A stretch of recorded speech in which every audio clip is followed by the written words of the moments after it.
Добрый день, друзья! Продолжаем наши с вами разговоры по душам на природе. Вот облюбовал себе замечательный пенек. Сегодня вам хочу рассказать о беседе, которая у меня состоялась несколько дней назад. Как раз тогда, когда я ставил жирную точку в своей прежней работе.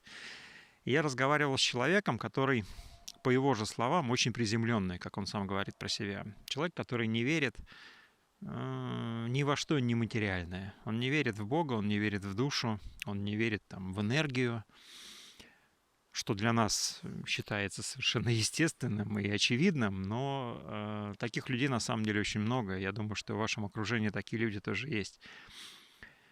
И у нас с ним состоялся многочасовой разговор. Очень интересная беседа. Я очень уважительно к нему отношусь. Он хороший парень, хорошо воспитан, добрый. Но при этом, как я и сказал, ни во что не верит. И абсолютно не хочет слышать ничего на эту тему, о Боге, о душе. То есть у него сразу такой блок, встает защита, и он отторгает любые разговоры на эту тему. Так как же таким людям попытаться объяснить, как же таким людям доказать, что душа существует, как же подобраться к таким людям? При этом как бы я вижу его интерес, я вижу, что он хочет об этом говорить, но как только я начинаю говорить о какой-то религии или еще о чем-то, у него сразу идет отторжение. И тогда я подошел вот с какой стороны. Я спросил его: о чем ты мечтаешь? Какие у тебя цели в жизни?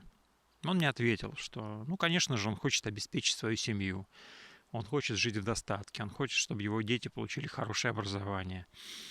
Он хочет покупать новые квартиры, новые машины. Он хочет путешествовать с семьей. Ну, в общем, такие обычные материальные земные цели, у которых, наверное, у большинства людей такие цели. И я ему сказал: хорошо, давай посмотрим на этот мир и определим, кто же таких целей добивается легче и быстрее всего.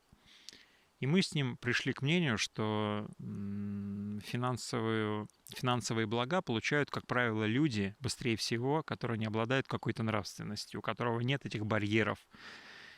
И мы понимаем, что человек, у которого есть там совесть, у которого есть барьеры, он на многое не пойдет ради денег.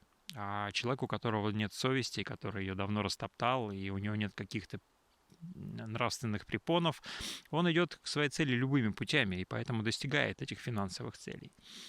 Он со мной согласился, потому что это действительно так. Я ему сказал: ну хорошо, а что тебя останавливает? Почему ты тогда не добиваешься этих целей любой ценой? Тебе нечего бояться. Ты умрешь, тебя ждет могила и черви. И совершенно не важно, что будет потом. Добивайся, выкини с головы свою совесть, выкини с головы все свои моральные препоны и действуй. И тут он возразил, что нет, я так не хочу, это неправильно, это плохо. И я у него спросил: а кто тебе это говорит? Может быть, это твоя душа тебе так говорит? И он серьезно задумался, что на самом деле, если ни во что не верить, то совершенно не нужны эти моральные принципы. Но если ты веришь в душу, если ты понимаешь, что эта жизнь не первая, не последняя, если ты понимаешь, что все, что ты сделаешь в этой жизни, отпечатается на твоей дальнейшей судьбе, то это, конечно, очень весомый аргумент. Разговаривали ли вы с подобными людьми в своей жизни?